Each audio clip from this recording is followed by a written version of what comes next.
กราบสบายดีพี่น้องทุกผู้ทุกคนยามเช้าเด้อจ้าสบายดีเช้าวันจันทร์พี่น้องจ้ากับอากาศแจ่มใสจ้ะมื้อนี้ตื่นมาก็เห็นแดดแจ่มเลยจ้ะพี่น้องสบายดีกันเบิดทุกผู้ทุกคนเด้อจ้าพี่น้องทางไก่มื้อนี้ป้าบัวบ่ได้ไปไสจ้ะป้าบัวอยู่ห้านมื้อนี้เพราะว่าพ่อน้องบอยเพิ่นสิเดินทางลงปากเซพี่น้องไปหาน้องชายเพิ่นสิสลายเหนียวก็เลยให้พ่อน้องบอยไปอยู่เป็นเพื่อนเพิ่นอยู่โรงพยาบาลพี่น้องประมาณ 8-9 โมงหลังเพิ่นเดินทางป้าบัวก็เลยต้องอยู่ห้านบ่มีคู่หูเขาป่าพี่น้อง กะจิจัดที่เตรียมเขาของในห้านขายคือเก่านี่แหละพี่น้องคือเก่าคือเดิมตอนนี้กำลังหั่นหอมที่เจียวพริกพี่น้องเอ๋ยเตรียมคล้องไปนี่แหละก็นอนกับน้องบอกว่าจะได้ไปส่งพ่อเพิ่นไปส่งอยู่ปากทางพุ่นละพี่น้องบ้านปากซองพุ่นละลัดรถอยู่พุ่นลัดรถเลี้ยงจานปากเซ่อยู่พุ่นพี่น้องเดินมาก็เห็นหน้าแดดฮ้อนอ้าวแต่เช้าโลดได้มื้อนี้สวยๆไปเที่ยงไปสิเป็นจังได๋ได้เนาะพี่น้องสิเป็นจังได้ฝนสิมาหรือว่าสิฮ้อนจัดละมื้อป้าบัวก่อนสิไปใช้มาใช้ก็แต่ละมื้อก็ต้องจัดต้องเตรียมเครื่องเครื่องก๋วยเตี๋ยวของป้าบัวไว้ให้เรียบร้อยก่อนแล้วจ้ะพี่น้องจังค่อยไปกลับมาสิได้ขายโลดอย่างเมื่อวานนี่ล่ะเตรียมไว้แล้วกับเขาปลากับพ่อน้องบอยพอกลับมาก็ขายได้ทันทีเลยก็ตื่นมากระสดชื่นแจ่มใสเลยแหละพี่น้องเอ้ยเห็นดวงตะเวนแต่เช้าเลยแหละมื้อนี้น่ะสงสัยสิฮ้อนแน่ๆส่วนลูกๆของป้าบัวกะ4 นาทีภายนาทีมันแล้วจะตื่นมากะจะเตรียม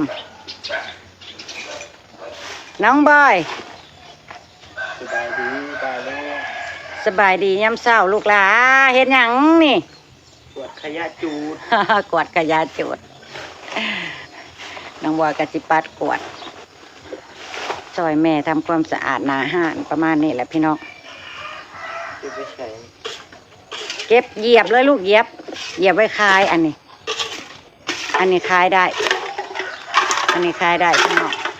เหยียบให้แบนแล้วก็ใส่อันนั้นละใส่ถุงไว้จัดเตรียมแล้วก็จะได้กินข้าวเช้าแล้วก็จะได้ออกไปส่งพ่อเพิ่นอยู่ปากซองพี่น้องน้องบอย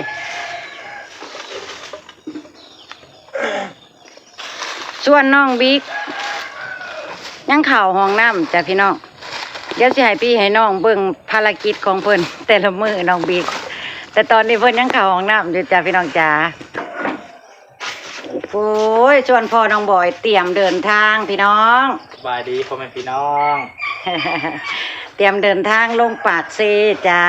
ชวนพ่อน้องบอยเตรียมเบิดแล้วบ่เอาใส่กระเป๋าเบิดแล้วบ่ไปมาละปะโทเฒ่าสิไปปากเซคือแต่งตัวรอแต่แม่นบ่เป็นสิร้อยไปหาผู้สาวมาจากน้องพี่น้องแซวที่น้องพี่น้องมันก็แจ้งตัวในจุดดีแล้วเข้าในเมืองพี่น้องอยู่บ้านใส่ส่งขาดดากอยู่ชุมือเข้าในเมืองกับเพี้ยนนั่นแหละแต่งตัวสีล่อๆในจักน้อยเนาะ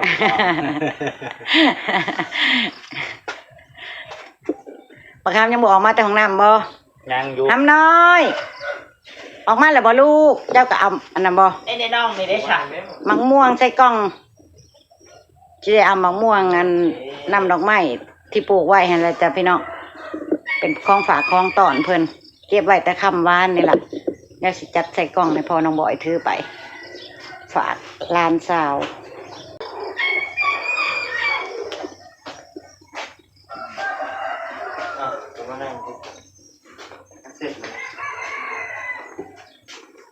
พี่น้องใส่กระสอบเขาบอกหมูครับคนรอหนาใหญ่ของป้าบัว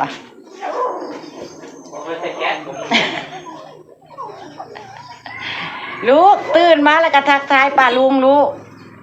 กหลากำแพงสบายดีเปล่าลูกโดยจังสั้นละบ่เฮ้ยอุ้ย ตื่นมาปัจจุงกอยู่ปานไก่ตอดอย่างปานไก่เงานอน ไปทำหน้าที่ของเจ้าไปเร็วสิได้เซ็ตสิได้กินข้าวเช้าไปส่งให้อ้ายไปส่งพ่อมื้อนี้มีหลายแนวเฮ็ดมื้อนี้นะประมาณน้องบอยก็สิประมาณนี้เสร็จแล้วก็ล้างถ้วยล้างจานให้แม่ ยางไม่ใช่ก็ได้แต่เข้า ค่อยจะสิเอาข้าวสารลงน้ำบ่โอ้ได้หั่นแหละเฮ้ยใส่โลดพอน้องบอยสิพกเสบียงลงน้ำพี่น้องมันคือมืดแท้เด้พี่น้องเอ้ยกล้องประบัวกับบ่จักความมืดแต่แท้มึงแหน่ผู้มืดตื้อๆอยู่หามุมใดล่ะพี่น้องโอ้มุมนี้โตซอยคนขยันนี่คนขยันของประบัวนี่น่ะพี่น้องเอ้ยเบิ่งแน่น่ะความขยันของเพิ่น หมู่ก็อยากกวดโอ้ยสิได้หาไม่กวดหน่อยให้หมู่อยู่พี่น้องเอ้ยเนี่ยต้องกวดเดินแบบนี้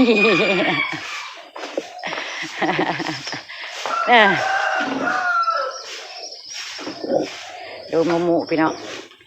ดูหมู่นี่อยากซอย อยากซอยหรือยุ่งฮะลูกฮะเจ้ายุ่งหรือเจ้าสิซอยไอ้บ่อยนะบอกสิซอยไอ้หรือสิยุ่งไปหาไอ้บิ๊กเพิ่นละ เชื่ออย่าเอ๊ะไปดิโม่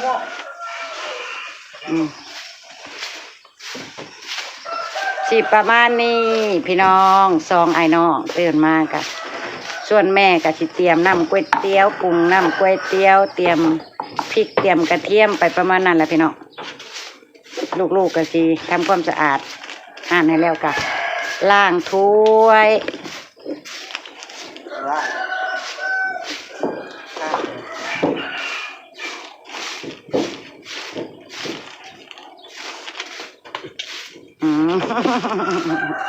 น้องเพิ่นน้องของน้องบิ๊กคู่หูของน้องบิ๊กว่าวน้ำเลยนะบิ๊กว่าวน้ำเลยนะ กันดีมันกับน้องบิ๊กจิประมาณนี้ได้พี่น้องจิเป็นแซนหูขึ้นมาทันทีเลยได้กันกับน้องบิ๊กนะ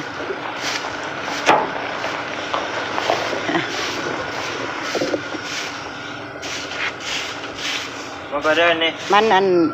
หนาห่านมันมีแต่ต้นไม้พี่น้องตื่นมากับใบไม้ก็สิเต็มอยู่แนวนี้แหละต้องได้กวาดซุมื้อระวังน้องออกไปถนนเด้อแนมไว้เด้อออกไปนะอีกแล้วกับไอ้บอย โอ้ด้วย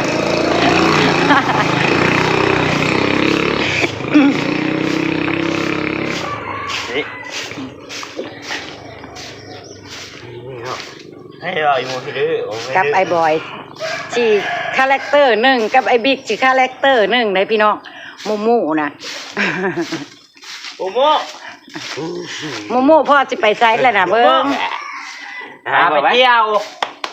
วปลาได้ไหนไปเที่ยวปลาไหนกูอยู่นะแม่เด้อ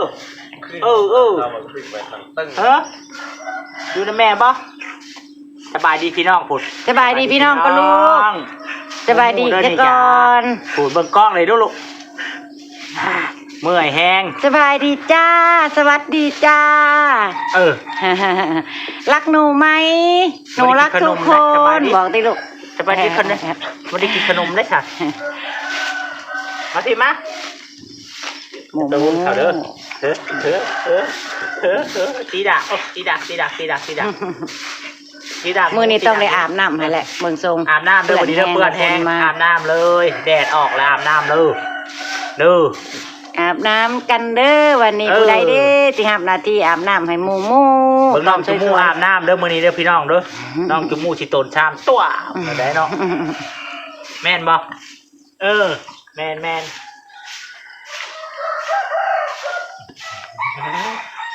ปูไปชอยบ่อยกวดไหม สองล้อของปะบุอะพี่น้อง ปู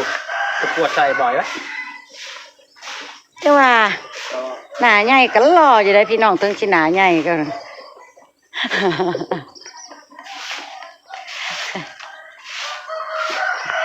ยิ้มให้ป้าให้ลุงเนี่ยลูกอันจะบูดอึ้งตึ้งไรทอนิ่งก็นิ่งโพดหน้าก็ได้ โง่วันนี้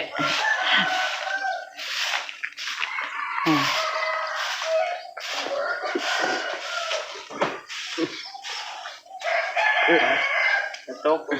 อุ้ยน้องตกได้ลูกหลา ข้าวสาร ข้าวสารเมืองแน่เพิ่นได้ยินข่าวว่าอันน้องชายทั้งปักเจว่ากินข้าวข้าวแต่ยังอันเป็นข้าวสมัยโบราณดูนะพี่น้องข้าวเม็ดใหญ่ๆน่ะเพิ่นว่ามันแข็งเพิ่นยันกินบ่แล้วเพิ่นว่าพ่อน้องบอย กินไปแล้ว ยันกินบ่แล้วสิซื้อข้าวบ้านเจ้าของลงไปเองเบิ่งแน่ ประมาณข้าวดอกพี่น้องเลยเคยกินแต่ข้าวอ่อนถือลงไป เป็นหยังเอาไปน้ำรถเฮาก็บ่ได้หิวได้หยังขึ้นประกาศตั้งปุ๊กไว้อยู่รถแล้วก็ไปเนาะพี่น้องตอนลงก็หิวอ้าวหน้าที่เก่าหน้าที่เดิม พี่น้องสองเถิกของปะบัวกวดต้อมเขาได้เด้อบางคำน้อยให้มันใหม่เบิดๆนะต้องบอกอ้ายจูดไว้นะโอ้ยมาล่างผ่อนมาล่างตอนอันจุดอันนี้เนาะควันขโมงโจงเซงเลยพี่น้องเอ้ยเหยียบไว้ลูกเหยียบไว้คายบิ๊กสิโอ้ ตั้งน้องบิ๊กดิเด้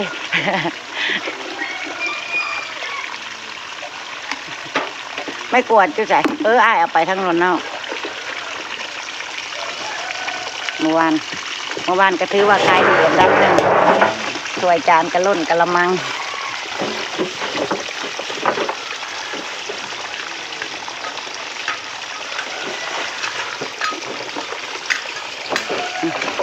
เฮ็ดเด้อมันแตกใช่เด้อมันระเบิดใช่เด้อคนรอนั่นน่ะใหญ่แห้งสิใหญ่กว่าเก่าเด้อลูกหลา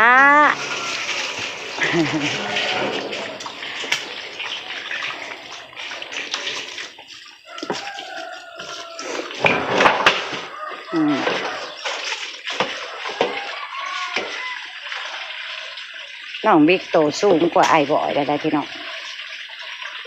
ไอ้บอยเฮ็ดทำเฮ็ดเรียกนักแต่น้อยบ่เลยหยอดเลย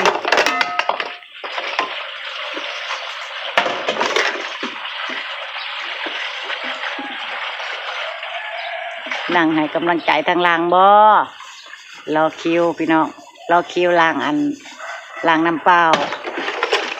หน้าที่ของเพิ่น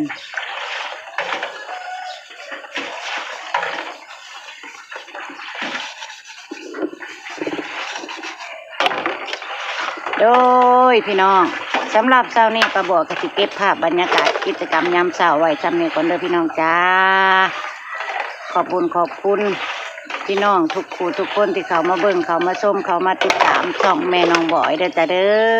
อขอบคุณหลายๆขอบคุณอีกครั้งขอบคุณกำลังใจทุกคนที่ซอยพักซอยดันให้ประบัวและครอบครัวมีกำลังใจทำคลิปต่อไปปร